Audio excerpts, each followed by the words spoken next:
Nunca imaginei que minha história fosse começar de novo justamente quando o corpo já cansava e o coração só queria sossego.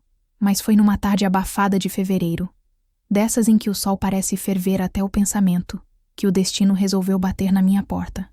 E não foi de leve. Eu estava ali, sentada na varanda, costurando o forro de um vestido velho, quando ouvi o sino da igreja tocar fora de hora. Estranhei. Aqui no interior da Bahia, sino fora do costume é sinal de morte ou de milagre. Mal sabia eu que naquele dia os dois vinham juntos.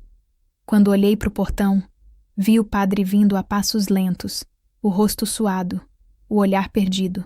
Trazia um embrulho nos braços, envolto num lençol branco. Pensei que fosse alguma doação para a igreja, uma roupa para reformar. Até que ele chegou perto e vi que o lençol se mexia. Um bebê. Um bebê dormindo, rosado, sereno, como se não soubesse o peso do segredo que trazia. O padre me olhou com uma expressão que nunca vou esquecer. Mistura de culpa, medo e um pedido de ajuda que nem palavra alcança. Preciso que a senhora cuide dele por uns dias, dona. Por favor, ele disse com a voz trêmula. Eu quis perguntar de quem era. Por que ele, um homem de Deus, estava com uma criança nos braços e aquela angústia estampada no rosto. Mas antes que eu dissesse qualquer coisa, ele completou. A mãe não resistiu. Morreu no parto. Fiquei muda. O bebê soltou um suspiro, como se o tempo tivesse parado só para mim ouvir. Eu o peguei nos braços. E nesse instante, algo dentro de mim virou do avesso. Foi um reconhecimento silencioso, um nó no peito, uma certeza sem prova nenhuma. Aquele menino tinha o mesmo jeitinho de dormir do meu filho caçula, os mesmos traços suaves, a mesma covinha na bochecha. O padre baixou os olhos, e eu entendi sem que ele dissesse palavra alguma. Senti o mundo girar devagar, como se tudo o que eu tivesse acreditado até então estivesse desabando. Eu, uma velha de 75 anos, estava ali, de repente, com um bebê no colo e um segredo grande demais para caber dentro de uma casa. Foi ali, naquele instante, que minha história começou de novo. Não por escolha, mas porque a vida, teimosa como sempre, decidiu me lembrar que ainda havia amor guardado, até para quem já achava que o coração tinha se aposentado. A vida, por vezes, se assemelha a um novelo de linha que guardamos por anos numa caixa de costura. Acreditamos conhecer cada fibra, cada torção, cada cor desbotada pelo tempo. Mas basta um puxão inesperado para que um fio novo, de uma cor vibrante e desconhecida, surja do meio do emaranhado, desfazendo todas as nossas certezas. Antes de desfiarmos juntos este novelo em particular, uma história de amor, sacrifício e de segredos tão fundos quanto as raízes das jaqueiras do sertão, peço que você se acomode em nossa roda de contadores. Se inscreva em nosso canal, para que nenhuma história como esta se perca no silêncio. Junte-se a nós, pois o que tenho a contar precisa de ouvidos atentos e corações abertos. O ar daquela noite de novembro em Água Clara, na Bahia, era denso e pesado, carregado com o cheiro de terra molhada da chuva que caíra ao entardecer e a promessa de mais uma madrugada abafada. Dentro da pequena casa de paredes caiadas, no fim da Rua da Matriz, Almerinda dos Santos, aos seus 75 anos, sentia o peso do dia em seus ossos. O reumatismo atacava com a umidade, uma dor fina e persistente que a lembrava de cada uma das décadas que já havia vivido. A casa estava mergulhada no silêncio, quebrado apenas pelo zumbido insistente de um pernilongo solitário e pelo tic-tac ritmado do velho relógio de parede, um presente de casamento que viu mais solidão do que união. Ela estava sentada em sua poltrona de vime, os dedos finos e nodosos repousando sobre um rosário de contas de madeira, quando as batidas na porta soaram. Não eram batidas comuns, de um vizinho pedindo uma xícara de açúcar. Eram 3 toques hesitantes, quase temerosos, como se a mão que os produzia estivesse em dúvida se deveria perturbar a paz daquela casa. Almerinda franziu o senho. Visitas àquela hora eram uma anomalia. Seus filhos, criados e espalhados pelo Brasil, raramente apareciam sem avisar. A vizinhança já dormia, embalada pelo som dos grilos e pelo murmúrio distante da TV na casa de Dona Zefa. Com um suspiro cansado, ela se apoiou nos braços da poltrona e se ergueu, a coluna protestando. Já vai. Sua voz saiu mais rouca do que pretendia. Caminhou lentamente, o chinelo de couro arrastando no cimento queimado do chão. Ao girar a chave na fechadura e abrir a porta de madeira maciça, a surpresa a paralisou. A figura alta e soturna do padre Inácio preenchia o batente, a batina preta se confundindo com a escuridão da noite. Mas não era a presença do padre que a chocou. Era o que ele segurava nos braços. Enrolado em uma manta branca, simples e imaculada, estava um bebê. A criança dormia, a face serena e minúscula, as mãozinhas fechadas em punhos delicados. O padre, um homem de 50 e poucos anos, cuja face geralmente exibia uma serenidade pastoral, estava pálido, os olhos fundos e atormentados. Havia uma urgência em seu olhar, uma mistura de desespero e súplica que Almerinda nunca vira antes. Padre Inácio, o que aconteceu? De quem é essa criança? Ela perguntou, a voz um sussurro.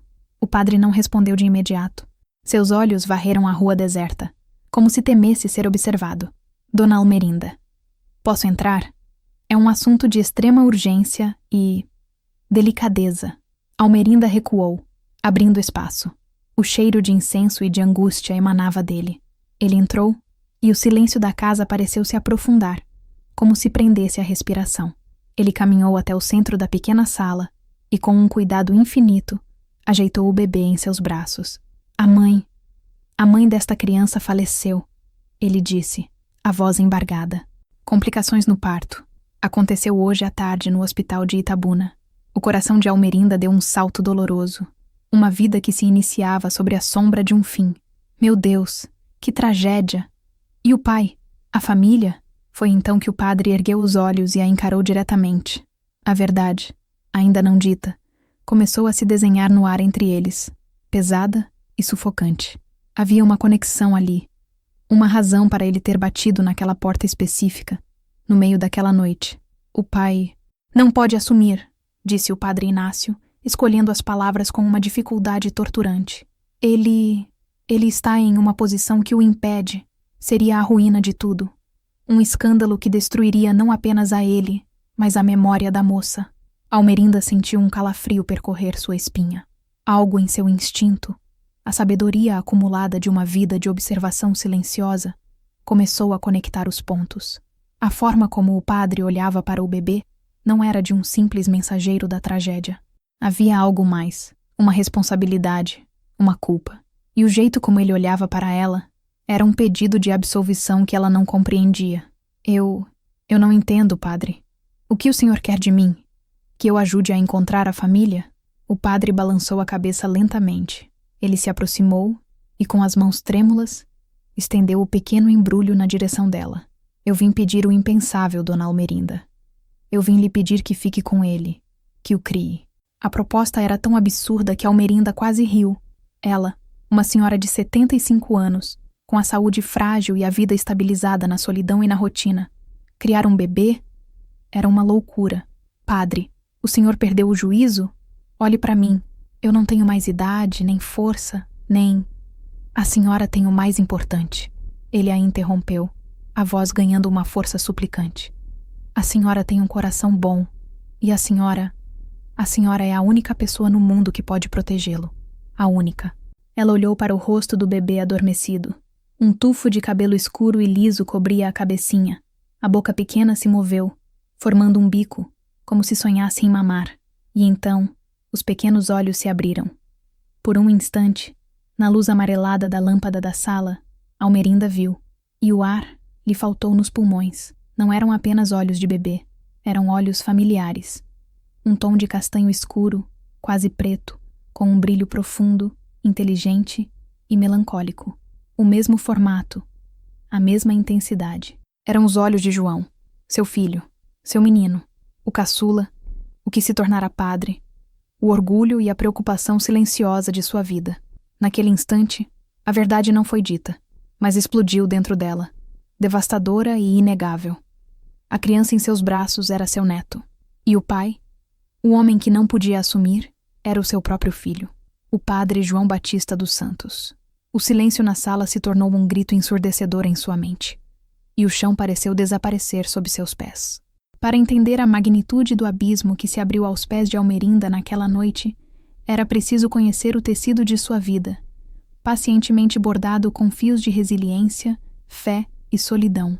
Nascida e criada em Água Clara, ela era filha de uma terra onde o tempo parecia correr mais devagar, regido pelo sol a pino, pelas chuvas de verão e pelo sino da igreja. Sua juventude fora simples, marcada pelo trabalho na pequena roça da família e pelos sonhos modestos de um casamento e filhos. Ela se casou com Valdemar, um homem de fora, um motorista de caminhão com olhos risonhos e promessas de uma vida na estrada. Ele lhe deu 3 filhos: Mateus, o mais velho, forte e pragmático como a terra; Lucas, o do meio, inquieto e sonhador como o pai; e João, o caçula, nascido quando Almerinda já se aproximava dos 40, um menino quieto, de alma antiga e olhos que pareciam guardar os segredos do mundo. Valdemar era uma presença intermitente, uma tempestade de alegria que chegava de surpresa e partia deixando um rastro de saudade e poeira da estrada. Trazia presentes, histórias de cidades distantes e o cheiro de diesel impregnado na roupa. Almerinda o amava, mas aprendeu a viver nas entre-safras de sua presença. Foi ela quem ensinou os filhos a ler, quem cuidou das febres noturnas, quem remendou calças e corações partidos. Ela era o pilar, a constante.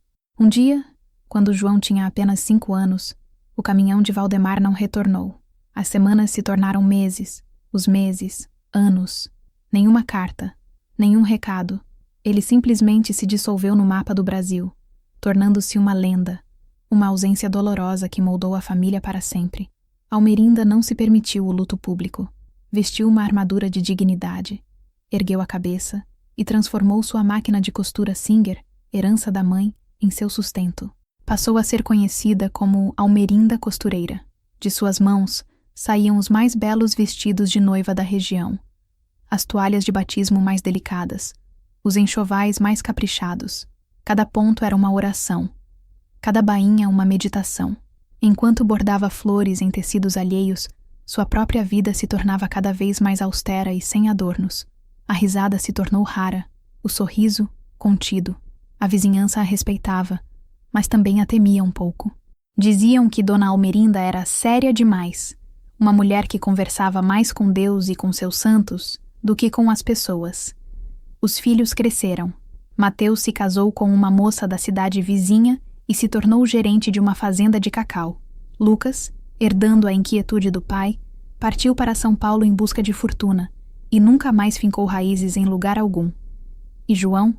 João era diferente. Desde pequeno, ele era a sombra silenciosa de Almerinda. Enquanto os irmãos jogavam bola na rua, ele preferia ficar na sala, observando os dedos ágeis da mãe dançarem com a agulha e a linha, ou lendo os poucos livros que tinham em casa. Era na igreja que ele encontrava seu refúgio. Fascinado pelos rituais, pela solenidade e pela figura do padre Inácio, que via nele uma inteligência e uma sensibilidade raras, foi o padre quem o incentivou a estudar, quem lhe emprestou livros e quem, por fim, plantou em seu coração a semente da vocação sacerdotal. Para Almerinda, a decisão de João de entrar para o seminário foi uma mistura de orgulho e perda. Seu menino, seu companheiro silencioso, estaria a serviço de Deus. Era uma honra, a maior que uma mãe de Água Clara poderia ter, mas também significava entregá-lo por completo a uma vida que ela não poderia compartilhar. Ela o via partir com o coração apertado, rezando para que ele encontrasse a paz que parecia buscar com tanta intensidade. Anos depois, Padre João Batista voltou para servir na paróquia de uma cidade próxima, mas sempre sob a tutela de Padre Inácio. Ele vinha visitar a mãe todos os domingos. Almoçavam juntos, conversavam sobre as trivialidades da semana. Almerinda via o homem que ele se tornara, respeitado, eloquente, um guia para sua comunidade. Mas por trás da batina, ela ainda enxergava o menino de olhos tristes. Havia uma melancolia nele, uma solidão que nem a fé parecia preencher completamente. Ela sentia, com sua intuição de mãe, que havia uma batalha sendo travada na alma de seu filho, um conflito silencioso que ele nunca ousaria confessar. E foi com essa bagagem, com a memória de cada sacrifício, de cada oração silenciosa, de cada ponto dado para garantir o futuro dos filhos, que Almerinda se viu naquela noite, segurando nos braços a prova viva de que a batalha de João havia sido perdida, ou talvez apenas travada em um campo que ela jamais imaginara. João sempre fora uma criança que parecia carregar o peso de uma sabedoria ancestral. Seus irmãos, Mateus e Lucas, eram feitos do barro e do vento. Corriam, brigavam, sujavam-se de terra e viviam com a intensidade ruidosa da infância. João, por outro lado, era feito de silêncio e observação. Seus joelhos raramente estavam ralados. Suas mãos estavam mais familiarizadas com as páginas de um livro do que com a aspereza de uma bola de capotão. Almerinda se lembrava dele, com 4 ou 5 anos, sentado num banquinho baixo ao lado de sua máquina de costura. Ele não pedia atenção, não interrompia, apenas observava, os olhos escuros seguindo o movimento hipnótico da agulha, o tecido se transformando sob os dedos da mãe. Era como se ele estivesse tentando decifrar o padrão, não apenas da costura, mas da própria vida. A ausência do pai o afetou de maneira diferente. Mateus desenvolveu uma carapaça de responsabilidade, tornando-se o homem da casa prematuramente. Lucas se rebelou contra a falta, tornando-se arredio e sonhando com a fuga. João internalizou a perda. Ele se apegou ainda mais à mãe, mas era um apego quieto, quase reverencial, e encontrou na figura do padre Inácio, o pároco de Água Clara há mais de 30 anos, uma referência paterna. Padre Inácio era um homem culto, que vira o potencial naquele menino introspectivo. Foi ele quem notou a rapidez com que João aprendeu a ler, sua curiosidade sobre o mundo além dos limites de Água Clara. Começou a emprestar-lhe livros de sua biblioteca pessoal, clássicos da literatura, livros de história, filosofia e, claro, teologia. As conversas entre os dois se tornaram uma rotina. Enquanto outros meninos aprendiam a pescar no rio, João aprendia sobre Santo Agostinho e a dualidade da alma humana. Almerinda via essa aproximação com bons olhos. O padre era um homem de respeito, uma boa influência. Mas no fundo de seu coração, uma pequena semente de inquietação era plantada. Ela via seu filho se afastar do mundo terreno, das alegrias simples, e mergulhar em questões que pareciam pesadas demais para ombros tão jovens. Quando João, aos 17 anos, anunciou sua decisão de ir para o seminário, a reação de Almerinda foi de aceitação resignada. Ela organizou um pequeno jantar de despedida. Mateus o abraçou com força, dizendo para ele ter juízo. Lucas, que viera de São Paulo para a ocasião, fez uma piada sobre trocar o mundo por um vestido preto, mas havia um respeito em seu olhar. Foi um momento de orgulho para a família Santos. O filho da costureira se tornaria um homem de Deus. Durante os anos de seminário, João se transformou. As cartas que enviava para a mãe eram longas e densas, cheias de reflexões sobre a fé, o sacrifício e o propósito. Ele parecia ter encontrado seu lugar. Quando foi ordenado, a igreja de Água Clara estava lotada. Almerinda chorou silenciosamente no primeiro banco, o coração dividido entre a alegria de vê-lo realizar sua vocação e a tristeza de perdê-lo para sempre para aquela vida de renúncia. Ele foi designado para uma paróquia em Jequié, uma cidade maior, mas mantinha o vínculo com Padre Inácio e com sua cidade natal. Suas visitas dominicais a Almerinda se tornaram um ritual sagrado. Ele trazia frutas, ajudava a consertar uma torneira que pingava, sentava-se com ela na varanda, mas Almerinda percebia a mudança. O jovem padre era amado por seus fiéis, conhecido por seus sermões inteligentes e sua compaixão. No entanto, em casa, no silêncio compartilhado com a mãe, a melancolia em seus olhos parecia ter se aprofundado. Ele falava de Deus com paixão, mas havia um cansaço em sua voz. Falava sobre a beleza da criação, mas seus ombros pareciam curvados sob um peso invisível. Certa vez, observando as roseiras que Almerinda cuidava com tanto esmero, ele disse: "Às vezes, mãe, eu sinto que admiro a beleza do mundo através de um vidro.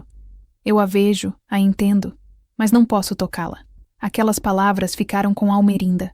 Ela não as compreendeu totalmente na época, mas sentiu nelas a confissão de uma solidão profunda, uma desconexão que a batina parecia impor. Era o lamento de um homem que amava a humanidade, mas que fora instruído a se manter separado dela. Um pastor que não podia se misturar às ovelhas. E ela se perguntava, em suas orações noturnas, se a paz que ele buscava em Deus era suficiente para preencher o vazio que ela, como mãe, sentia pulsar no coração de seu filho. A monotonia de Água Clara foi quebrada na primavera, não pelo desabrochar dos ipês, mas pela chegada de uma forasteira. Seu nome era Sofia. Ela não chegou de repente. Foi um processo gradual, como a maré que sobe. Primeiro, vieram os boatos. Uma sobrinha de Dona Elvira, a dona da farmácia, que viera de Salvador para passar um tempo no interior, por causa de uma crise de estresse. Quando Sofia finalmente apareceu, a realidade superou a fofoca. Ela era diferente de todas as moças da cidade. Tinha cabelos longos e ondulados, da cor de mel, que ela usava soltos, desafiando o costume local dos coques e rabos de cavalo. Seus olhos eram verdes, como folhas novas depois da chuva. Ela não usava os vestidos floridos e modestos das mulheres de Água Clara. Preferia calças de linho, blusas simples de algodão e sandálias de couro.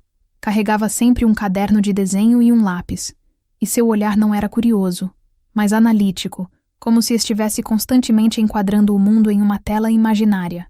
Sofia era artista, uma pintora. Em Salvador, estudava belas artes, mas uma crise de ansiedade, intensificada pela pressão da metrópole e por um relacionamento fracassado, a levara a buscar refúgio na casa da tia. No início, ela era uma figura solitária. Passava as manhãs caminhando pelas ruas de paralelepípedos, sentando-se na praça da igreja para desenhar a fachada antiga, as crianças correndo, os velhos jogando dominó. Sua presença não passou despercebida. As mulheres a olhavam com uma mistura de admiração e desconfiança. Os homens, com um interesse mal disfarçado. Sofia, no entanto, parecia alheia a tudo, imersa em seu próprio mundo de linhas e sombras. O encontro dela com o padre João foi inevitável e, ao mesmo tempo, acidental. A igreja de Água Clara, apesar de simples, possuía alguns afrescos antigos no teto, desbotados pelo tempo e pela umidade. Sofia passava horas ali dentro, não para rezar, mas para estudar as pinturas, fascinada pela devoção ingênua do artista anônimo que as criara. Padre João estava de visita à mãe e passara na igreja para falar com Padre Inácio. Ele a encontrou sentada no chão de ladrilhos hidráulicos, o pescoço curvado para cima, o caderno de desenho no colo, completamente absorta. Ele pigarreou para não assustá-la. Sofia se virou, os olhos verdes se arregalando de surpresa. Desculpe, padre. Eu não queria incomodar. Não incomoda de forma alguma, disse ele, a voz calma. É raro ver alguém apreciar estas velhas pinturas com tanto afinco. Elas são lindas, respondeu ela, levantando-se e limpando a poeira da calça. Tem uma honestidade que não se encontra mais. O senhor sabe quem as pintou? A pergunta deu início a uma conversa que se estendeu por quase 1 hora.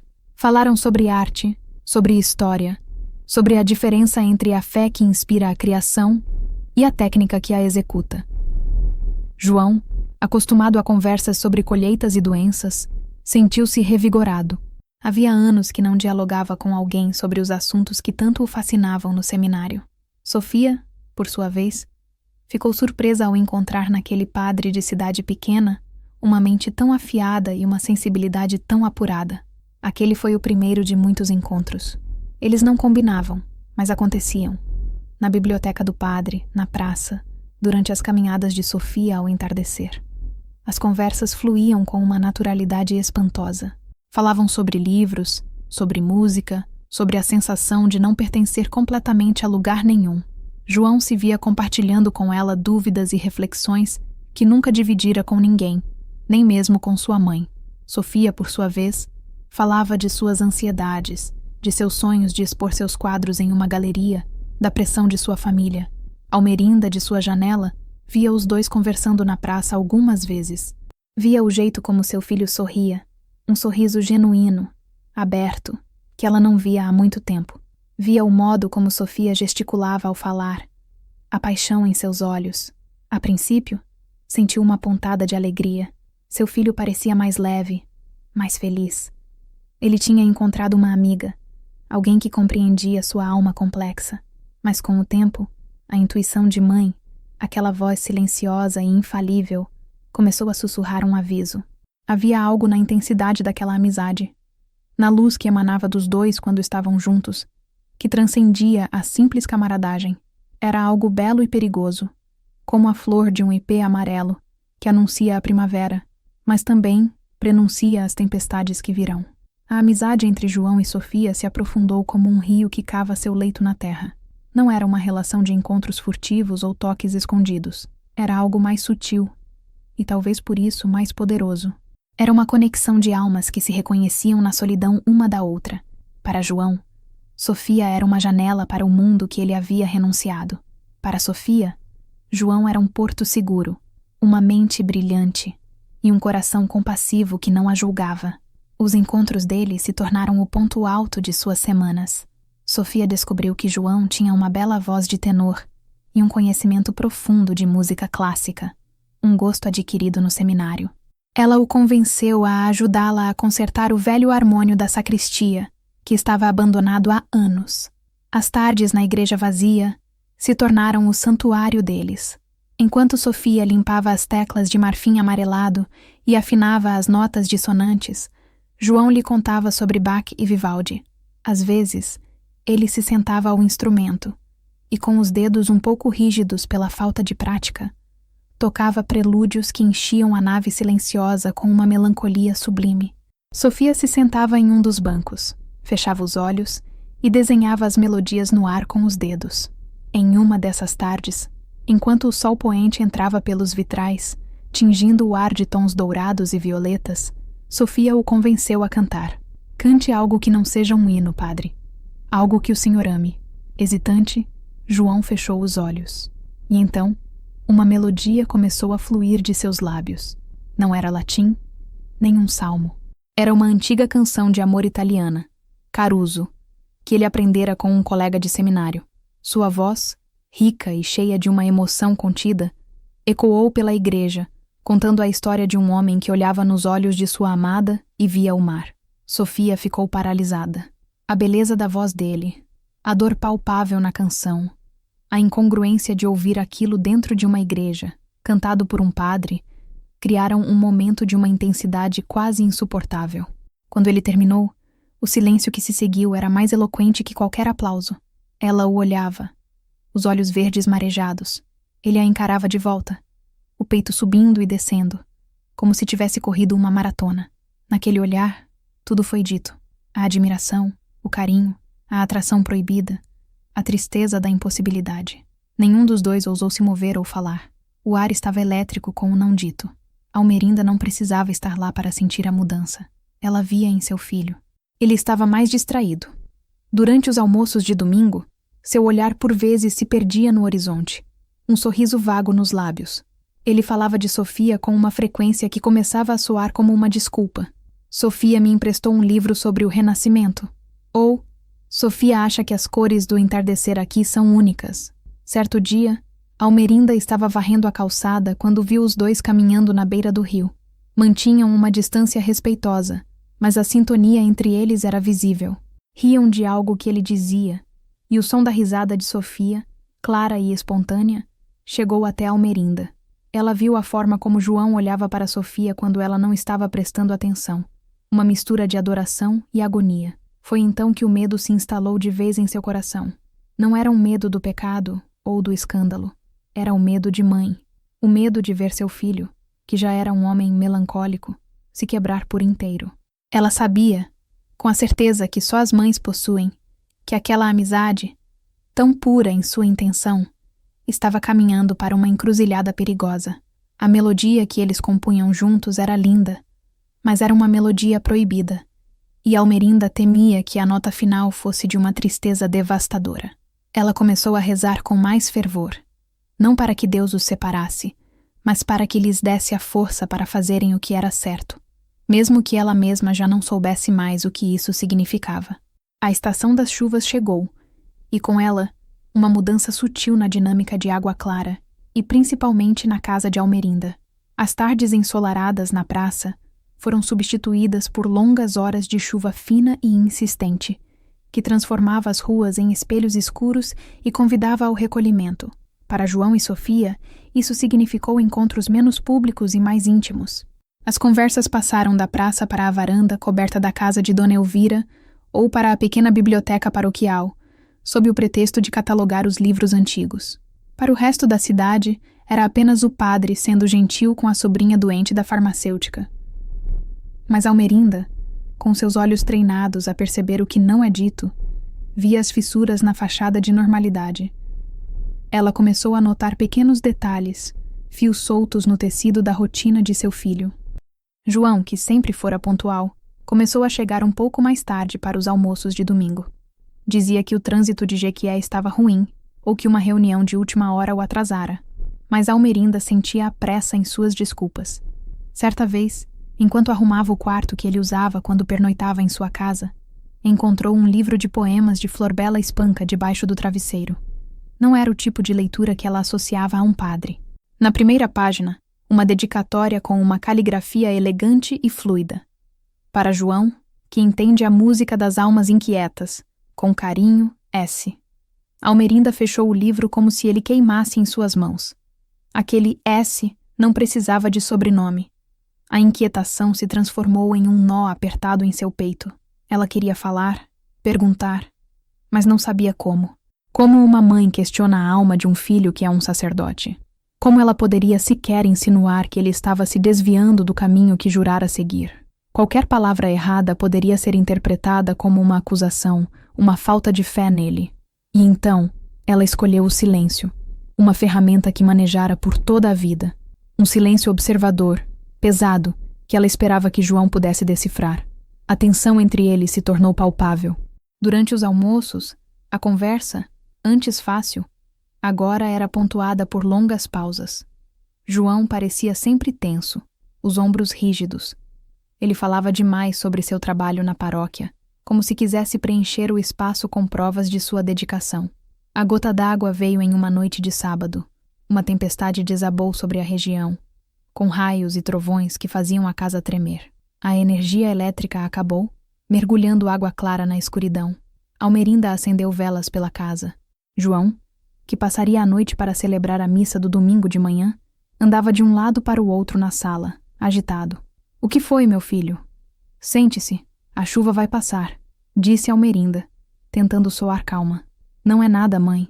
Só preocupado com as estradas e com as pessoas que moram em áreas de risco. Ele respondeu, mas seu olhar se desviava constantemente para a janela, na direção da rua que levava à casa de Dona Elvira. O telefone, um velho aparelho de disco, tocou, estridente, quebrando a atenção. João se sobressaltou e atendeu antes que Almerinda pudesse se levantar. — Alô? Sua voz era ansiosa. Houve uma pausa. — Sofia, você está bem? — Sim, eu sei. — Não se preocupe, a energia volta logo. — Sim, a tia Elvira está aí? — Ah, foi para a fazenda. — Entendo.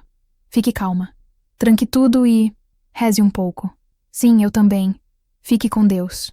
Ele desligou o telefone e ficou parado, de costas para a mãe, a silhueta recortada contra a luz trêmula da vela. Almerinda não precisava perguntar. A intimidade na conversa, o tom protetor, a preocupação que transcendia a de um simples pastor por uma de suas ovelhas. Estava tudo ali. Ela se levantou e tocou o braço dele. Ele se enrijeceu. — João, ela disse, a voz suave, mas firme. Você precisa ter cuidado, meu filho. Ele não se virou. Apenas assentiu, a cabeça baixa. Eu sei, mãe. Eu sei. A confissão estava implícita naquela resposta. O reconhecimento do perigo. E para Almerinda, aquela foi a confirmação de que seu filho estava à beira de um precipício. A escuridão dentro da casa naquela noite era um reflexo perfeito da escuridão que ela sentia ter se abatido sobre a alma dele. A conversa velada durante a tempestade não quebrou o gelo, pelo contrário, congelou a relação entre mãe e filho em um silêncio frágil e tenso. As semanas seguintes foram um tormento para Almerinda. Ela via o conflito estampado no rosto de João a cada visita. Ele emagrecera, e olheiras profundas marcavam seus olhos, que pareciam ainda mais tristes. Ele se movia como um autômato, celebrando as missas, atendendo aos fiéis, cumprindo suas obrigações, mas sua essência, sua luz, parecia estar se apagando. Almerinda rezava como nunca. Pedia a Nossa Senhora, a Santa das Mães, que intercedesse, que mostrasse um caminho para seu filho, que o protegesse dele mesmo. Ela sentia que João estava em uma encruzilhada, e qualquer direção que tomasse levaria a uma dor imensa. A ruptura veio em uma tarde de domingo, depois do almoço. O dia estava cinzento e melancólico, espelhando o estado de espírito de ambos. Mateus e Lucas haviam ligado mais cedo para dar os parabéns pelo aniversário da mãe, e a alegria momentânea apenas acentuou a tristeza que se instalou depois. João ajudou a mãe a tirar a mesa, um ritual que eles cumpriam em silêncio. Almerinda estava na pia, lavando a louça, quando sentiu a presença dele parado atrás dela. Ele não disse nada por um longo tempo. Ela podia ouvir sua respiração irregular. Finalmente, ele falou, a voz tão baixa que era quase um sussurro.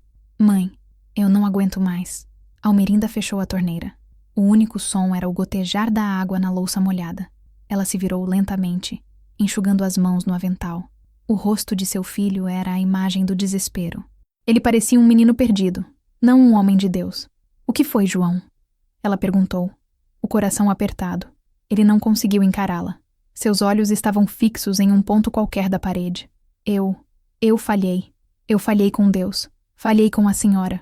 Com tudo o que eu jurei ser.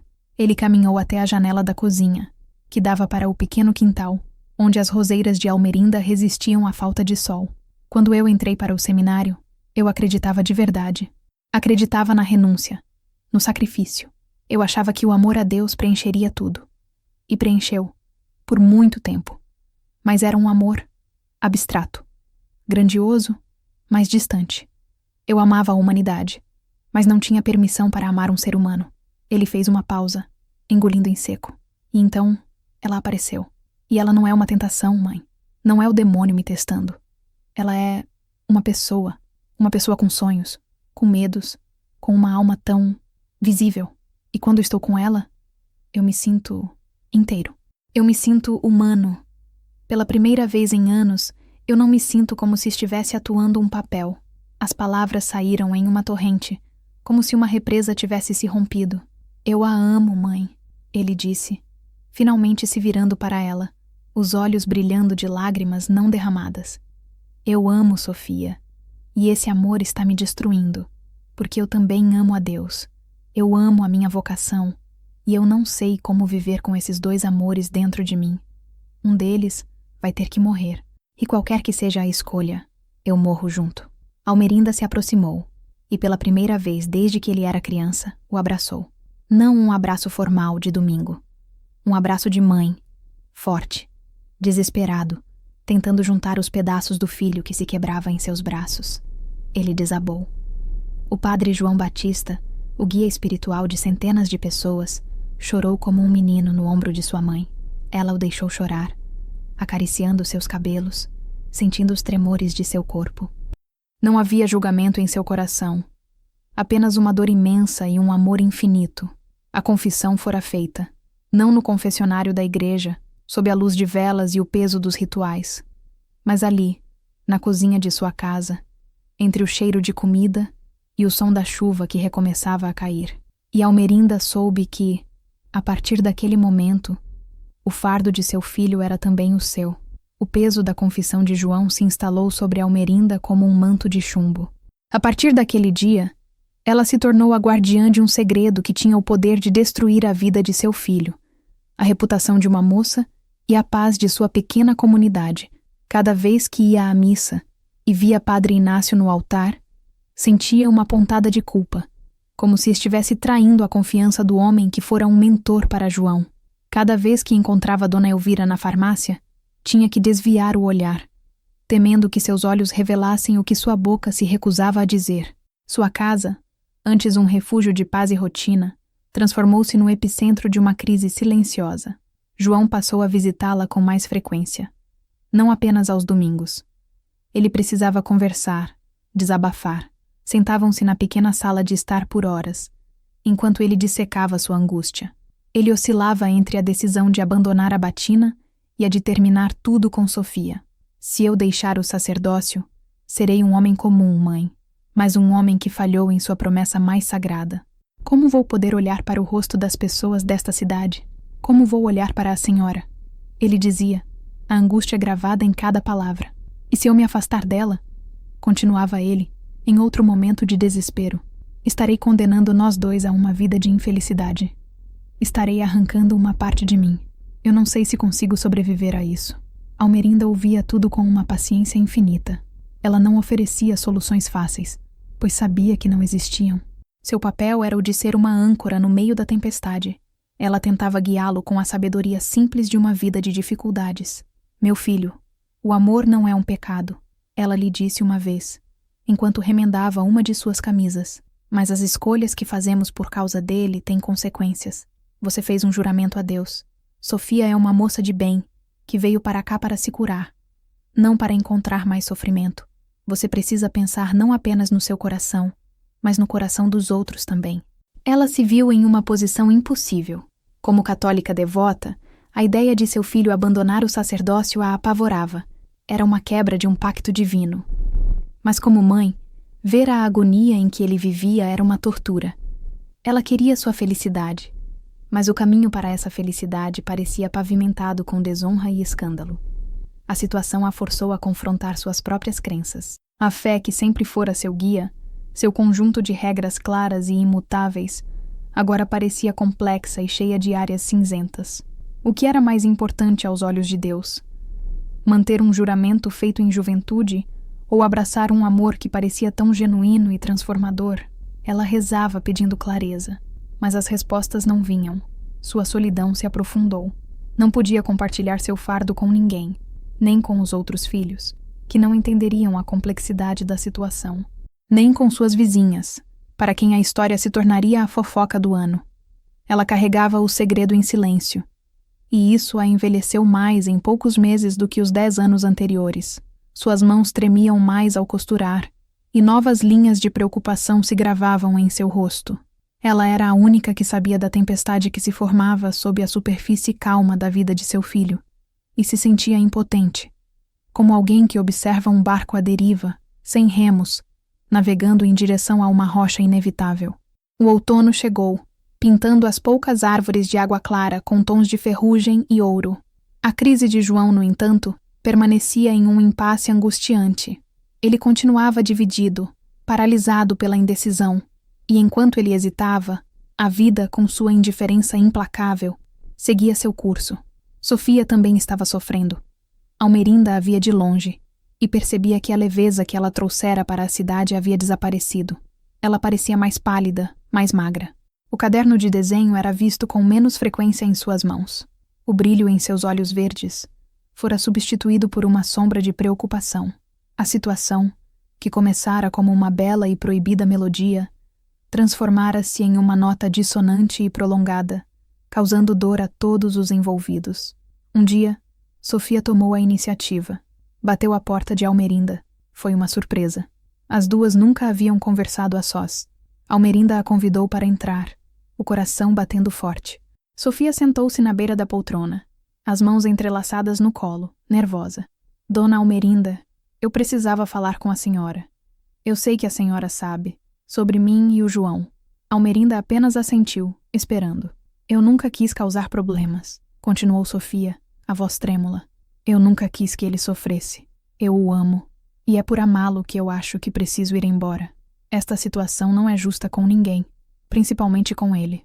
Havia uma dignidade e uma força em Sofia que Almerinda não pôde deixar de admirar. Não era uma menina leviana. Era uma mulher enfrentando uma situação impossível.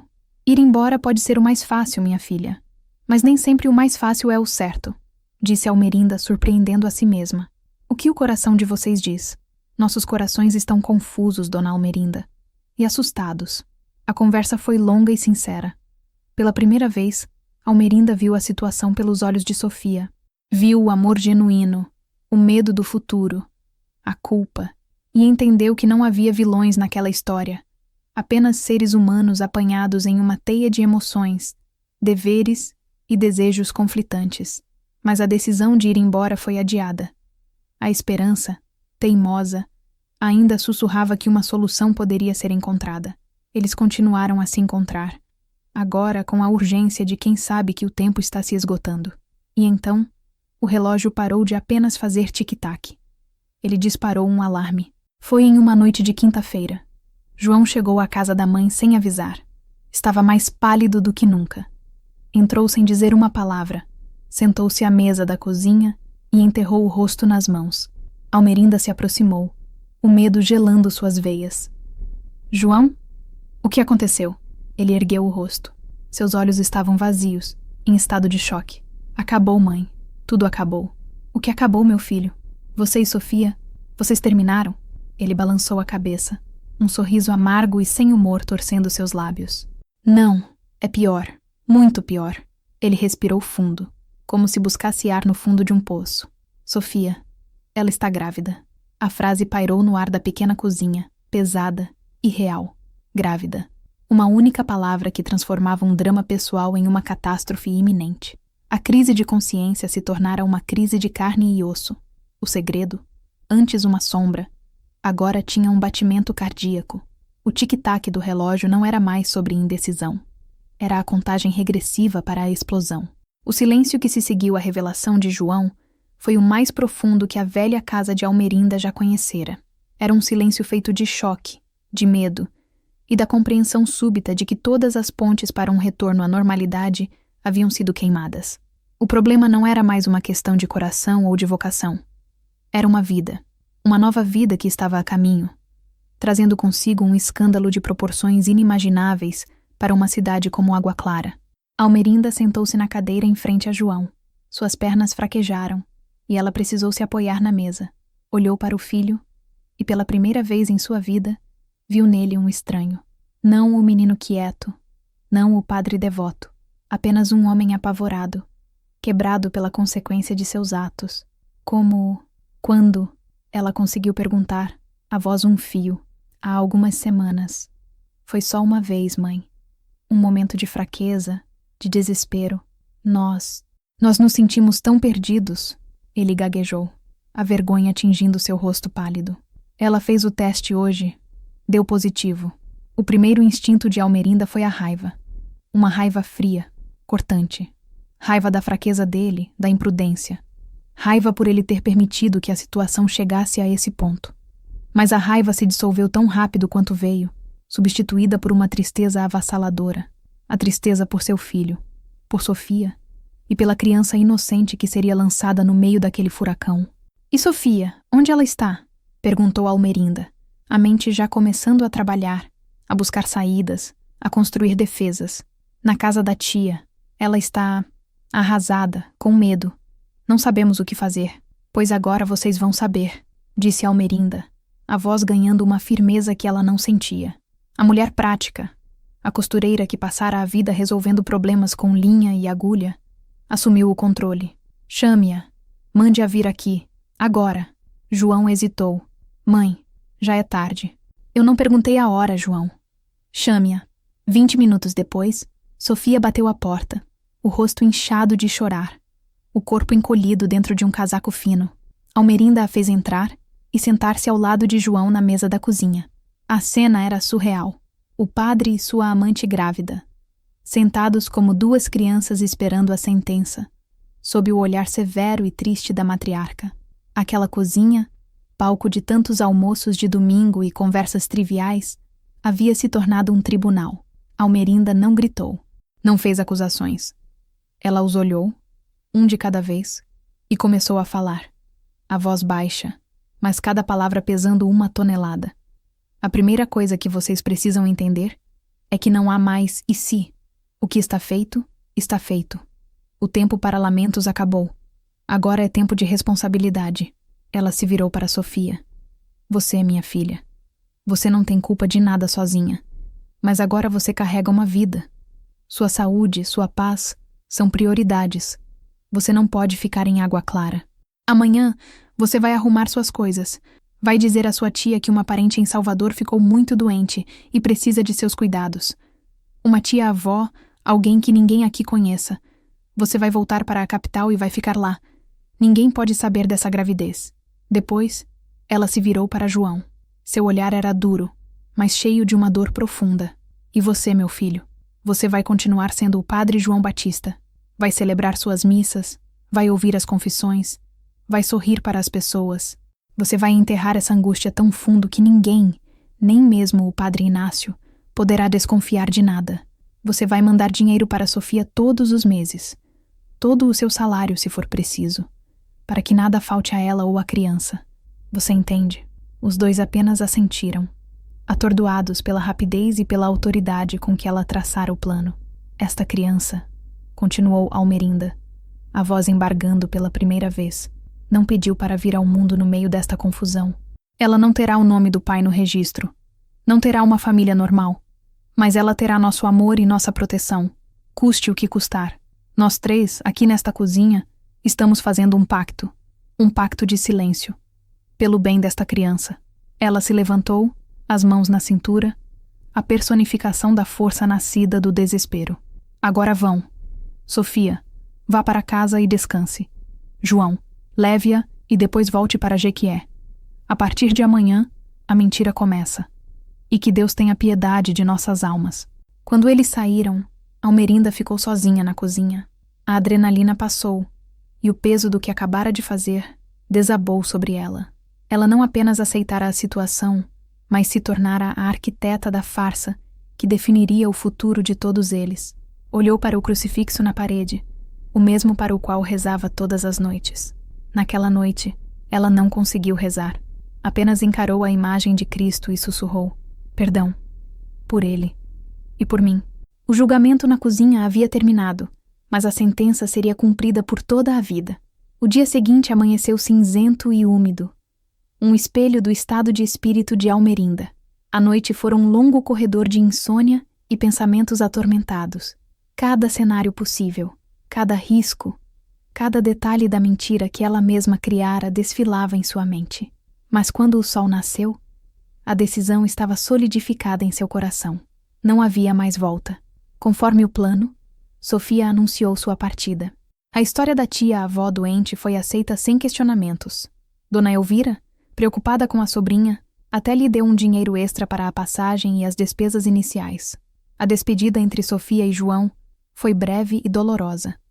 Um olhar trocado na rodoviária de uma cidade vizinha, longe dos olhos curiosos de Água Clara. Um olhar que continha um universo de promessas, medos e um adeus que ambos sabiam que poderia ser definitivo. Com a partida de Sofia, uma calma tensa se instalou. Para a cidade, a vida voltava ao normal. A artista de Salvador fora apenas um parêntese, uma brisa de ar fresco que passara. Mas para Almerinda e João, a farsa estava apenas começando a ser tecida. A casa de Almerinda se tornou um santuário de segredos. As ligações de João, antes esporádicas, tornaram-se mais frequentes. Ele não ligava de sua casa paroquial, mas de um telefone público, com medo de que alguém pudesse ouvir. Eram conversas codificadas. A encomenda chegou bem? Ele perguntava, referindo-se ao dinheiro que enviava para uma conta que Sofia abrira. E a saúde da nossa parente? Almerinda era a ponte entre os dois. Sofia lhe escrevia cartas, que chegavam em envelopes discretos, sem remetente. Contava sobre os exames médicos, os enjoos matinais, o crescimento da barriga. Descrevia a solidão de viver em um pequeno apartamento alugado, longe de todos, tendo como única companhia a vida que crescia dentro dela. Almerinda lia as cartas para João ao telefone, a voz firme, escondendo a própria emoção. Manter a fachada era um exercício diário de autocontrole. Almerinda continuava com sua rotina de costura, suas idas à igreja, suas conversas na porta de casa com as vizinhas. Mas tudo parecia um teatro. Quando as mulheres comentavam sobre a sumida sobrinha da Elvira, ela tinha que concordar, dizer, pois é, uma moça tão boa, sentindo o gosto amargo da mentira na boca. Para João, o fardo era ainda maior. Ele tinha que pregar sobre verdade e moral, enquanto sua vida era uma teia de enganos. Almerinda o observava no altar durante as missas de domingo e via o esforço sobre-humano que ele fazia. Sua voz era firme, seus gestos, precisos, mas seus olhos carregavam uma culpa que só uma mãe poderia ver.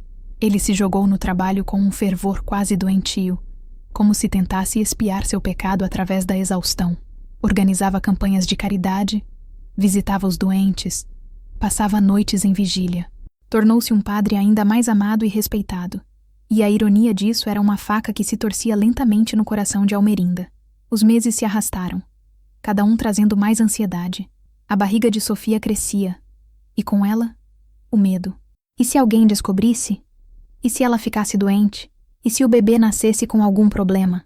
Almerinda passava as noites em claro, costurando enxovais para noivas desconhecidas, enquanto seus pensamentos estavam com o enxoval que seu neto precisaria. Um enxoval que não podia ser comprado, nem comentado. A tapeçaria da farsa era complexa. Cada fio no lugar certo para manter a aparência de normalidade. Mas Almerinda sabia que bastaria um único puxão, um único descuido, para que todo o tecido se desfizesse, revelando a verdade nua e crua que eles se esforçavam tanto para esconder. A primavera voltou à água clara, e a natureza, alheia aos dramas humanos, explodiu em cores e vida. Os ipês floriram novamente, e o cheiro de jasmim pairava no ar noturno. Para Almerinda, no entanto, a estação era de uma ansiedade crescente. Pelas suas contas, e pelas informações contidas nas cartas cada vez mais curtas e cansadas de Sofia, o nascimento estava próximo. Cada telefonema de João, cada carteiro que passava na rua, era um sobressalto. Ela vivia em um estado de alerta constante, o corpo tenso, o coração preparado para o que quer que viesse. A notícia chegou em uma terça-feira chuvosa, dividida em duas partes, como um raio que é seguido pelo trovão. A primeira parte veio através de Padre Inácio.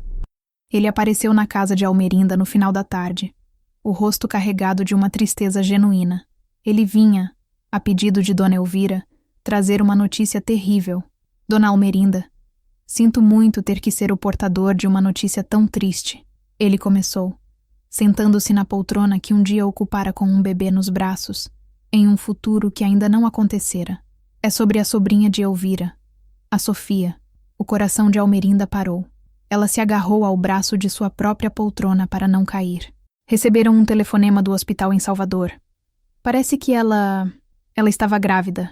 Ninguém aqui sabia. O parto se complicou terrivelmente. Uma hemorragia que os médicos não conseguiram controlar. Dona Almerinda, a moça faleceu. Almerinda sentiu o ar ser arrancado de seus pulmões. Sofia, a moça dos olhos verdes, da risada clara, a artista talentosa, morta. A tragédia era de uma crueldade tão imensa que parecia irreal, uma vida ceifada no momento em que dava à luz outra. Ela sentiu uma dor física, uma pontada aguda no peito, pela jovem que aprendera a respeitar e a querer bem. E a criança? Ela conseguiu sussurrar, a garganta seca. O bebê sobreviveu. É um menino. Parece que está bem, na incubadora por precaução, disse Padre Inácio, alheio à verdadeira dimensão da pergunta. Uma tragédia completa. Elvira está inconsolável. O irmão dela, pai da moça, já está a caminho de Salvador para resolver as coisas. Padre Inácio ficou mais um pouco, oferecendo palavras de conforto que soavam vazias e distantes para Almerinda. Quando ele se foi, ela ficou paralisada no meio da sala, o mundo girando ao seu redor. A dor pela morte de Sofia se misturava a uma nova e terrível urgência. O que seria do menino?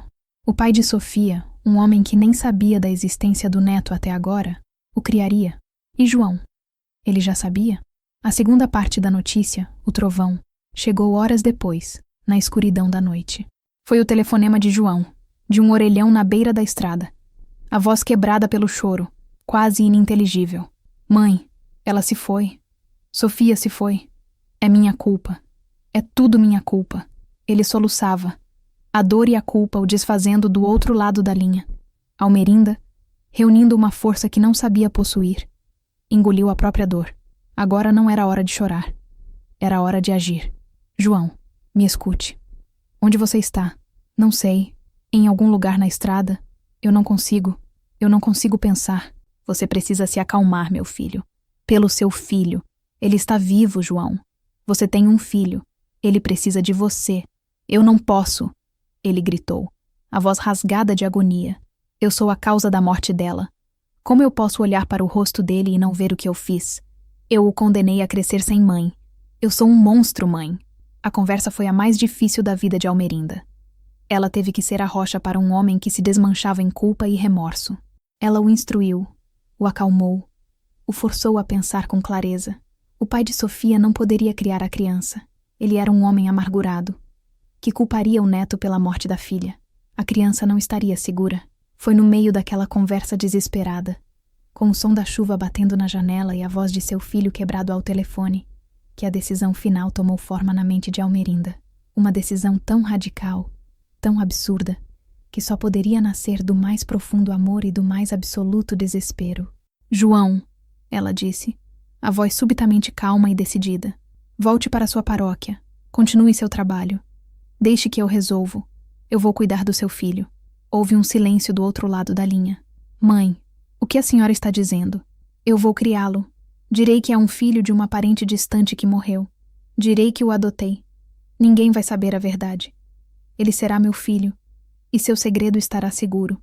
Era uma promessa. E uma sentença.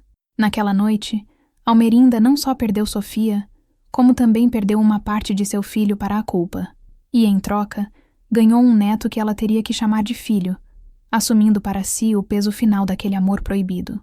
Os dias que se seguiram foram um borrão de atividades clandestinas e emoções contidas.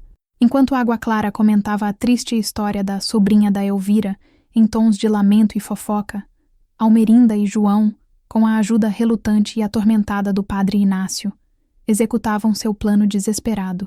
Padre Inácio, apanhado entre seu dever para com a igreja e sua lealdade a João, seu protegido, e a Almerinda, a quem respeitava profundamente, foi a peça-chave. Consumido pela culpa de ter, de certa forma, incentivado a amizade entre João e Sofia, ele se sentia corresponsável pela tragédia. Foi ele quem viajou a Salvador, usando a desculpa de dar apoio à família enlutada. Lá, ele encontrou o pai de Sofia, um homem devastado, que não queria sequer ver a criança, a quem chamava de o erro que matou minha filha. Com a ajuda de um advogado da Cúria, Padre Inácio conseguiu a guarda provisória do bebê, alegando que uma família caridosa e de fé da sua paróquia se encarregaria da criança, evitando que ela fosse para um orfanato. Tudo foi feito discretamente, longe dos olhos e ouvidos de Água Clara. Enquanto isso, Almerinda preparava o terreno. Ela confidenciou a 2 ou 3 vizinhas mais próximas, aquelas cuja língua era mais rápida em espalhar notícias. Uma história cuidadosamente elaborada. Falou de uma prima distante, que vivia no interior de Minas Gerais, que tivera um bebê e morrera no parto. O pai, um homem sem eira nem beira, sumira no mundo. A criança estava sozinha. E ela, Almerinda, sentindo o chamado de Deus, decidira adotar o pequeno órfão. Uma loucura na minha idade, eu sei, dizia ela, com um suspiro, mas o coração de mãe não envelhece.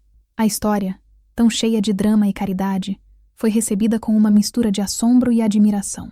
Almerinda, a mulher séria e reservada, de repente se tornava uma santa, uma heroína. A fofoca se espalhou como fogo em capim seco, e quando a notícia oficial chegou, a cidade já estava preparada para aclamar seu ato de nobreza. E então, a noite chegou. A mesma noite que, meses antes, existia apenas na imaginação temerosa de Almerinda, tornou-se realidade. A cena se repetiu, mas agora com o peso do conhecimento e da dor. As batidas na porta, a figura do padre Inácio, ainda mais pálida e abatida, e o bebê, enrolado na manta branca. Quando Almerinda abriu a porta, o diálogo foi quase o mesmo, mas o subtexto era completamente diferente. Cada palavra era um código, cada olhar uma confirmação do pacto de silêncio. A mãe desta criança faleceu, disse o padre, a voz rouca de uma emoção que só Almerinda compreendia. Meu Deus, que tragédia, respondeu ela, desempenhando seu papel para o mundo, para as sombras, para si mesma. Quando ele lhe entregou o bebê, o círculo se fechou. A história havia voltado ao seu ponto de partida. Almerinda olhou para o pequeno rosto adormecido. Desta vez, ela não procurou os olhos de João. Procurou os traços de Sofia. Encontrou-os no formato delicado do nariz, na curva suave dos lábios. Uma onda de amor e dor a invadiu. Amor por aquela pequena vida, a última centelha de Sofia no mundo. Dor por tudo o que fora perdido para que ele pudesse existir. Qual o nome dele? Ela perguntou, a voz embargada. Tiago, respondeu o padre Inácio. Sofia deixou escrito em um bilhete. Tiago, Tiago. Um nome forte. O nome de um apóstolo. Almerinda apertou o pequeno corpo contra o seu. Sentiu o calor, a fragilidade, o peso da responsabilidade. Aos 75 anos, Sua vida de solidão e rotina havia acabado. Ela não era mais apenas a costureira viúva, a mãe de 3 filhos adultos. Ela era, aos olhos do mundo, a mãe de um recém-nascido. E no segredo de seu coração, era a guardiã da herança de um amor trágico. A fortaleza que protegeria aquele menino de seu próprio e doloroso legado. A cortina do primeiro ato caíra, e o longo segundo ato de sua vida estava apenas começando. A chegada de Tiago transformou a casa e a vida de Almerinda de uma forma que nem ela mesma poderia ter previsto. O silêncio, seu companheiro de décadas, foi expulso por choros de fome na madrugada, por balbucios suaves e, mais tarde, por risadas infantis que ecoavam pelos cômodos como música celestial. O cheiro de guardado e de linha foi substituído pelo aroma doce de talco e leite de bebê. A velha máquina de costura, antes usada para vestidos de noiva, agora produzia babadores e pequenos lençóis. Para a Água Clara, Almerinda se tornou uma lenda viva. A santa da Rua da Matriz, como as beatas da igreja a apelidaram. As pessoas a paravam na rua para admirar o bebê e elogiar sua coragem e generosidade. Só mesmo uma mulher com um coração do tamanho do mundo para fazer uma coisa dessas, diziam. Deus vai lhe dar o céu, dona Almerinda. Cada elogio era uma pequena faca em seu coração. Ela sorria, agradecia, mas por dentro sentia-se uma impostora. Sua generosidade era, na verdade, uma necessidade. Sua coragem era desespero. E o céu que lhe prometiam parecia muito distante, ofuscado pela mentira terrena que vivia a cada dia. Os desafios práticos eram imensos. Seu corpo, acostumado ao ritmo lento da velhice, protestava contra as noites mal dormidas, contra o esforço de dar banho, trocar fraldas, acalentar um bebê nos braços por horas. As dores no corpo se intensificaram e o cansaço se tornou seu estado natural. Mas havia uma força que a impulsionava, uma força que vinha daquele pequeno ser que dependia inteiramente dela. Quando Tiago sorriu pela primeira vez, diretamente para ela, Almerinda sentiu uma onda de amor tão pura e avassaladora que esqueceu por um instante todo o drama, toda a mentira. Aquele sorriso era a sua absolvição. Naqueles momentos, ele não era o filho de João, o neto secreto, o fruto de um pecado. Ele era apenas Tiago, seu menino. As vizinhas, movidas pela admiração, a ajudavam. Uma trazia uma sopa, outra se oferecia para olhar o bebê enquanto ela ia à farmácia. Dona Elvira, a tia de Sofia, tornou-se uma presença constante.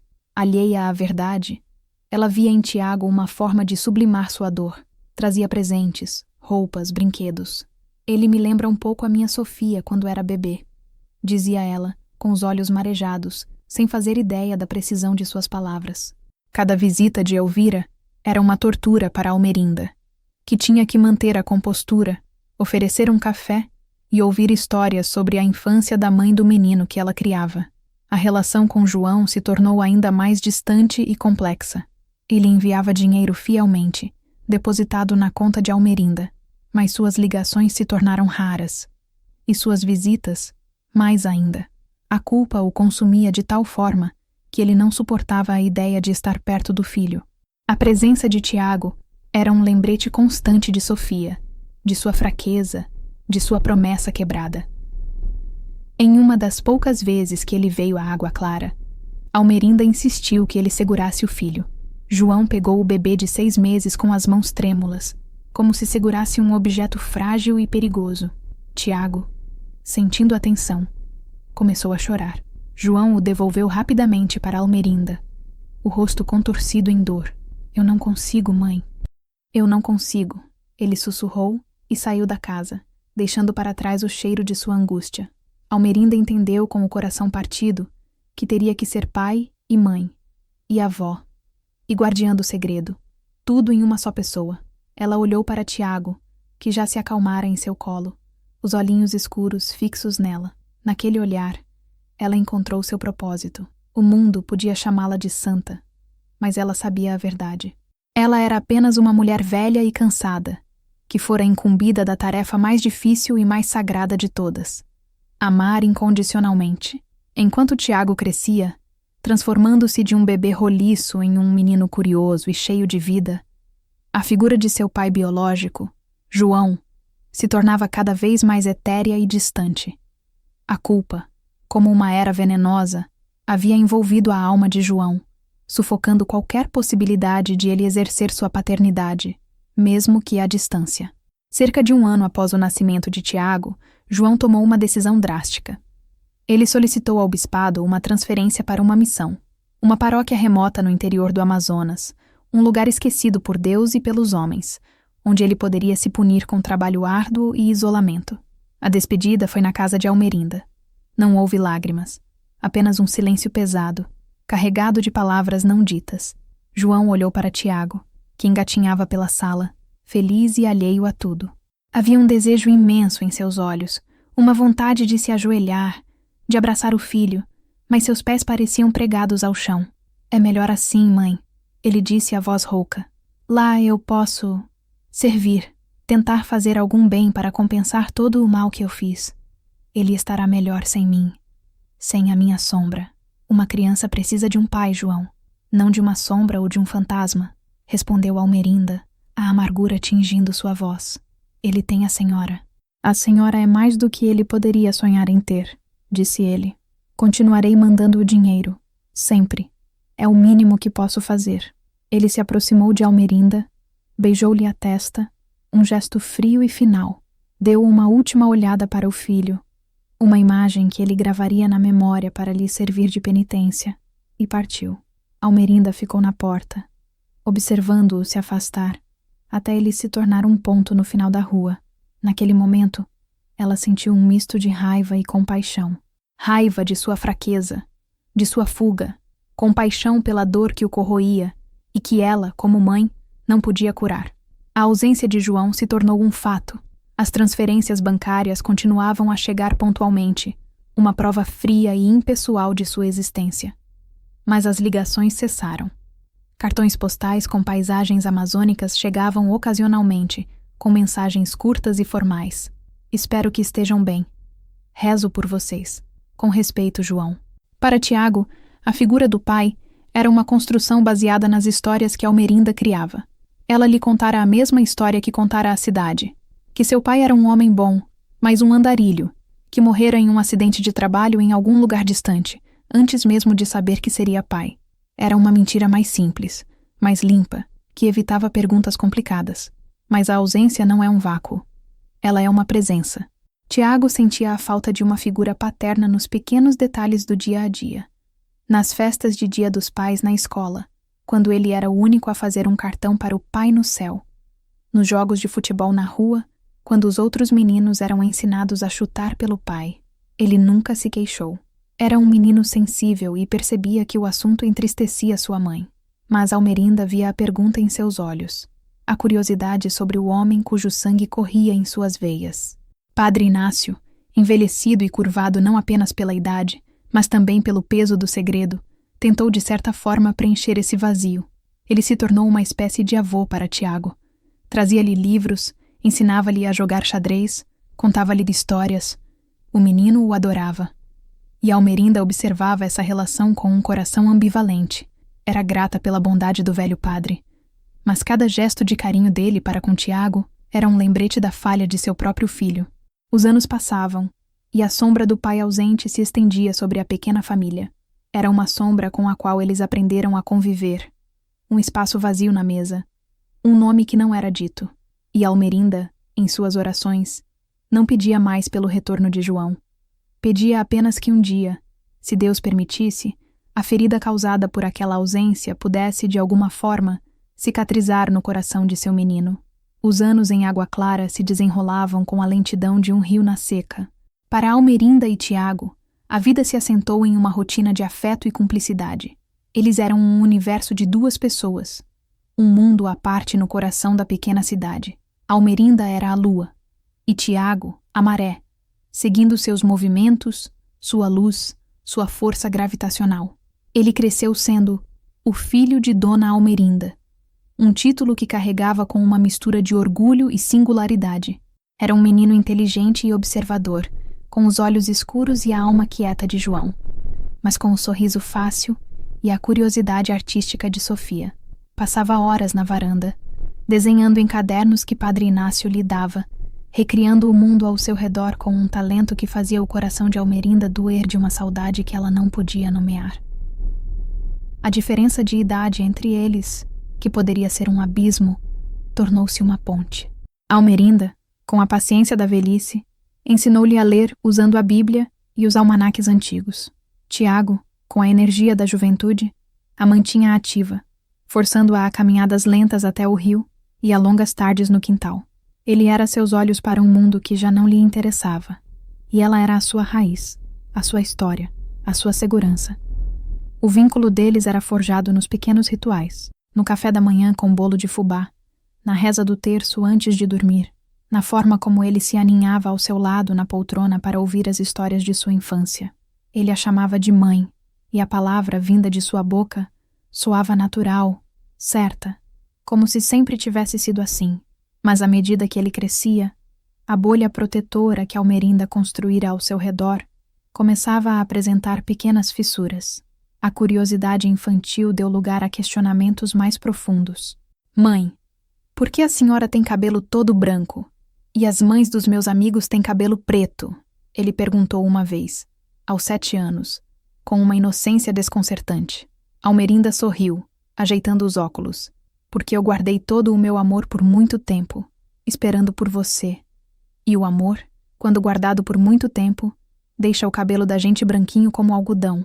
Tiago aceitou a resposta, satisfeito com a poesia da explicação. Mas as perguntas continuaram. A escola se tornou um novo desafio. Lá, ele era confrontado com a realidade das famílias normais. Pais que buscavam os filhos, que participavam das reuniões. A história do Pai no Céu começou a parecer insuficiente. Mãe, a gente não tem nenhuma foto do meu pai? Ele perguntou um dia, depois de um colega ter levado um álbum de família para a escola. O coração de Almerinda falhou uma batida. Não, meu filho. Naquele tempo, a gente não tirava muita foto. E as poucas que tínhamos se perderam em uma enchente há muito tempo. Cada mentira era um pequeno tijolo adicionado ao muro que ela construíra entre Tiago e a verdade. Um muro que ela sabia estava destinado a ruir um dia. Ela se sentia cansada, não apenas fisicamente, mas cansada de sustentar o peso daquela longa e elaborada farsa. Em noites de insônia, ela se sentava na poltrona, observando Tiago dormir no quarto ao lado. Via o rosto sereno, a respiração tranquila, e se perguntava se estava fazendo a coisa certa. Proteger uma criança da verdade era um ato de amor ou de egoísmo? Estaria ela o poupando da dor, ou apenas adiando o inevitável, tornando o impacto potencialmente mais devastador? Não havia respostas. Havia apenas o dia seguinte, com novas perguntas, novos desafios. Havia o amor incondicional que sentia por aquele menino, que era seu neto, seu filho, sua razão de viver. E havia a esperança, frágil como um fio de linha, de que quando a verdade viesse à tona, esse amor seria forte o suficiente para sobreviver. A velha senhora e o menino continuavam sua jornada, um passo de cada vez, no caminho sinuoso que o destino lhes traçara. A adolescência de Tiago chegou como uma brisa, que aos poucos se transforma em vento, agitando as águas calmas da rotina de Almerinda. Ele se tornou um jovem alto e esguio, ainda quieto e introspectivo, mas com uma nova intensidade no olhar. Sua inteligência floresceu. Devorava os livros que Padre Inácio lhe trazia, destacando-se na escola como o melhor aluno da turma. O talento para o desenho se aprofundou, e seus cadernos se encheram de retratos dos moradores de Água Clara, capturando suas almas com uma precisão que assustava Almerinda. Com a maturidade, a questão de sua origem, que ficara adormecida durante a infância, ressurgiu com mais força. Ele não fazia mais perguntas diretas. Em vez disso, tornou-se um observador silencioso, um arqueólogo de sua própria história, procurando por pistas nas entrelinhas das histórias de Almerinda, nos olhares dos mais velhos, no silêncio que pairava sobre certos assuntos. Ele sabia que era diferente. Sentia isso na forma como as pessoas o tratavam, com uma mistura de carinho e pena. Sentia na solidão que às vezes o abatia, uma sensação de não pertencimento, de ser uma peça de quebra-cabeça que não se encaixava perfeitamente em lugar nenhum. O catalisador da descoberta não foi uma grande revelação, mas um pequeno acidente doméstico. Era um dia de faxina geral, daqueles que Almerinda promovia 2 vezes por ano. Tiago, agora com 16 anos, estava ajudando a mãe a limpar o topo do velho guarda-roupa, um lugar que acumulava poeira e memórias. Ao mover uma pilha de lençóis antigos, ele esbarrou em uma caixa de sapatos, que caiu no chão com um baque surdo. A tampa se abriu, espalhando seu conteúdo pelo assoalho de madeira. Não eram sapatos. Eram cartas, amareladas pelo tempo, amarradas em pequenos maços com fitas desbotadas, e algumas fotografias. "O que é isso, mãe?" perguntou Tiago, curioso.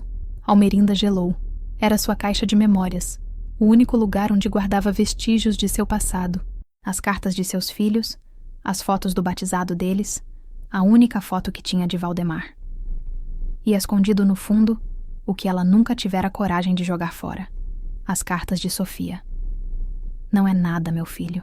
Coisa velha", disse ela, apressando-se em juntar tudo. Mas era tarde demais. O olhar de Tiago pousou em uma das fotos que caíra virada para cima. Nela, um jovem padre, de uns 20 e poucos anos, sorria timidamente para a câmera. Ao seu lado, uma moça de cabelos claros e olhos verdes segurava um livro. Estavam sentados em um banco de praça, e a luz do sol poente os envolvia. A moça era de uma beleza radiante, e o padre era estranhamente familiar. "Quem são eles?" perguntou Tiago, a voz baixa pegando a fotografia. Almerinda tentou inventar uma desculpa. "Ah, é um padre que passou por aqui há muito tempo. E uma moça. Uma turista, eu acho." Mas Tiago não estava mais ouvindo. Ele olhava para o rosto do jovem padre, depois para seu próprio reflexo no vidro de um porta-retrato na cômoda. A mesma boca, o mesmo formato do queixo, e os olhos eram os seus olhos. Ele então pegou um dos maços de cartas. A caligrafia era elegante, feminina. "Meu querido Jota", dizia o cabeçalho. Ele leu a primeira linha. "A cada dia que passa, sinto nosso pequeno milagre crescer dentro de mim." O ar na sala ficou rarefeito. Tiago ergueu os olhos da carta e encarou Almerinda. Não havia acusação em seu olhar. Apenas uma dor profunda e uma busca desesperada por respostas. "Mãe, o que é isso?" Almerinda olhou para o rosto do menino que criara, para os olhos idênticos aos de João, e soube. O muro havia ruído. A farsa, sustentada por 16 anos de amor e medo, desmoronara com a queda de uma simples caixa de sapatos. Não havia mais para onde fugir. A hora da verdade, a hora que ela tanto temera, havia finalmente chegado. Almerinda sentiu o chão sumir sob seus pés. Por um longo momento, o único som no quarto era a respiração de ambos e o tic-tac do relógio na sala, marcando o fim de uma era de mentiras. Ela olhou para Tiago, que continuava parado com a foto e a carta nas mãos, o rosto uma máscara de confusão e dor. "Sente-se, meu filho", ela disse, a voz frágil como vidro. Ela mesma se sentou na beirada da cama, o corpo subitamente pesado, como se os 16 anos de segredo tivessem desabado sobre seus ombros de uma só vez. Tiago sentou-se na cadeira em frente a ela, os olhos fixos em seu rosto, esperando. Almerinda não sabia por onde começar.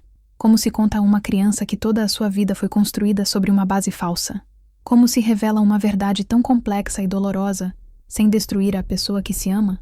Ela respirou fundo, pedindo a Deus uma força que sentia não ter mais, e começou a falar. Não como quem conta uma história, mas como quem desfia um bordado antigo, fio por fio, revelando a trama por baixo do desenho. Começou com João, o menino quieto de olhos tristes, sua vocação, sua solidão. Falou de Sofia, a artista de alma vibrante que chegou à água clara como um sopro de vida.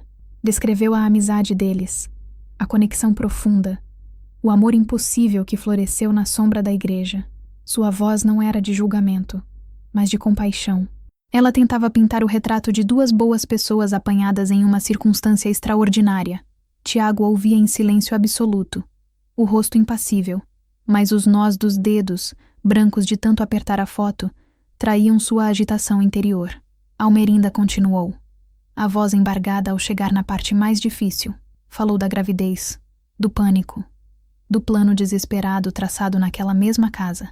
Falou da partida de Sofia para Salvador, da troca de cartas secretas, da ansiedade da espera.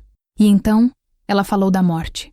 Contou sobre o telefonema, sobre a tragédia do parto, sobre a crueldade do destino que levara a mãe no exato momento em que o filho nascia. Nesse ponto, as lágrimas que segurara por tantos anos finalmente vieram, rolando silenciosas por seu rosto enrugado. Seu nome é Tiago porque foi o nome que sua mãe escolheu, disse ela entre soluços. Ela era uma moça boa, Tiago, corajosa, e ela te amou desde o primeiro momento. Ela fez uma pausa, buscando coragem para a revelação final. Pegou a fotografia das mãos dele e apontou para o jovem padre. E este homem, este é João, Padre João Batista, meu filho. Ela esperou a explosão, o grito, a raiva, mas Tiago permaneceu em silêncio, processando a enormidade do que acabara de ouvir. Seu pai era um padre. Seu pai era filho da mulher que ele chamava de mãe. Aquilo o tornava seu neto. A estrutura de sua identidade desabou em um instante.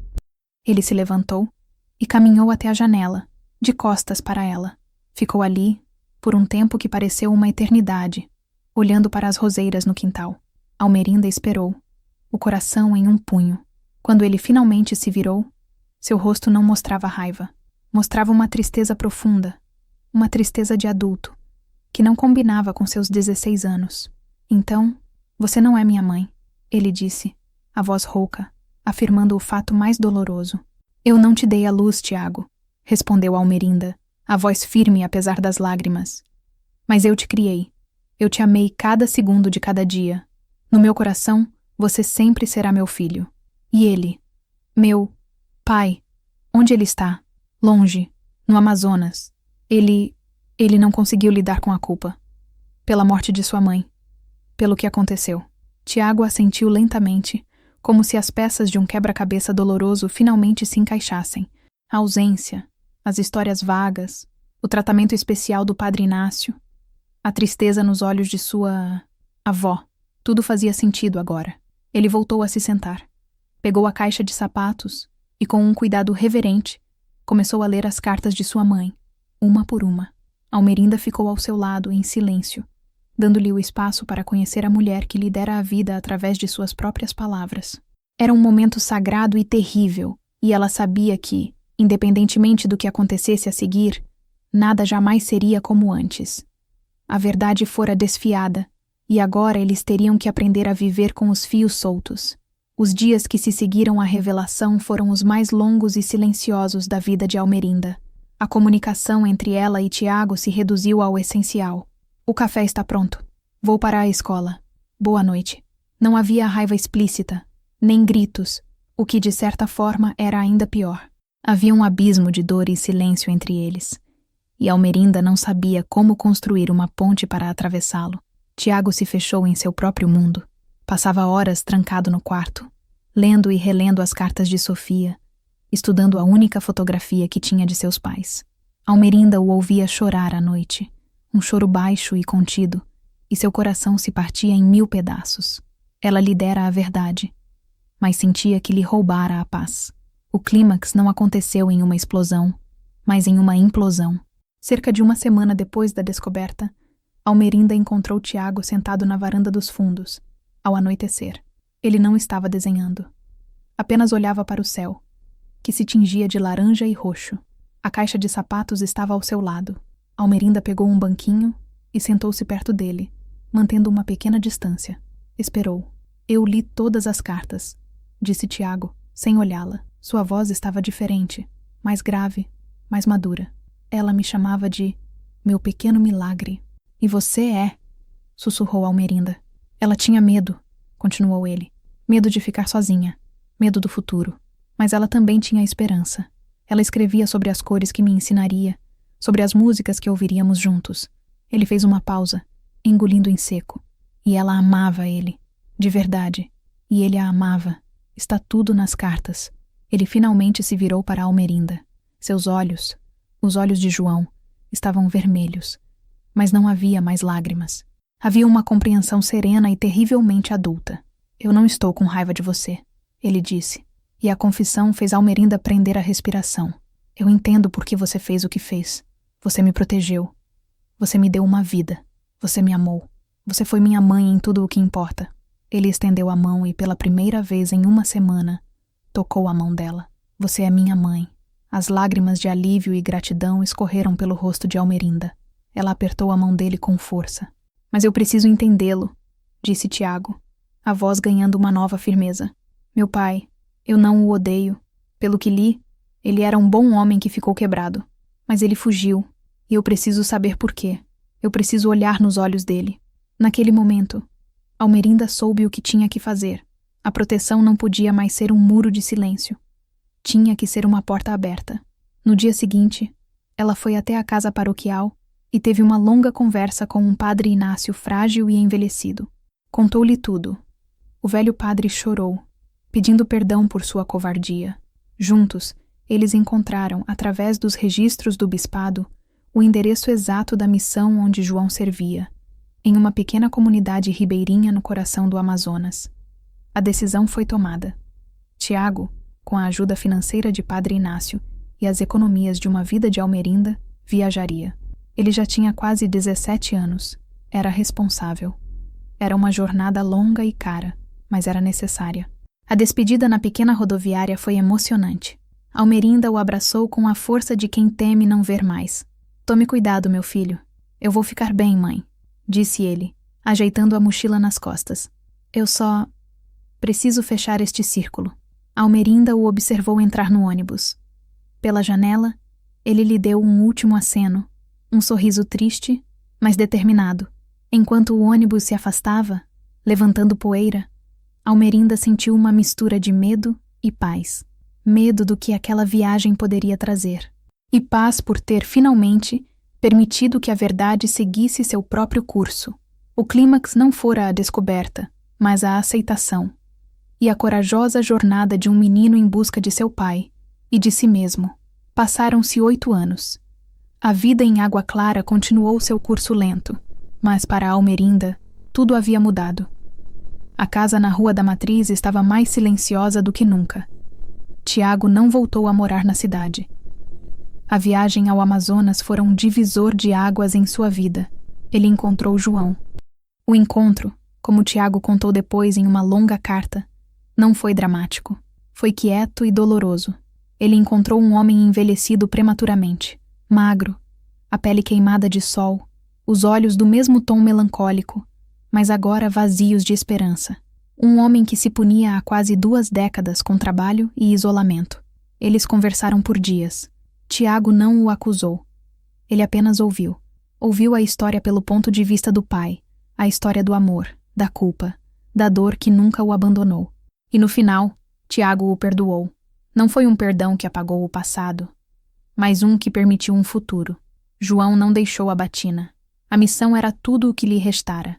Mas o encontro com o filho pareceu reacender uma pequena chama dentro dele. Eles começaram a se corresponder. Lentamente, hesitantemente, começaram a construir uma relação.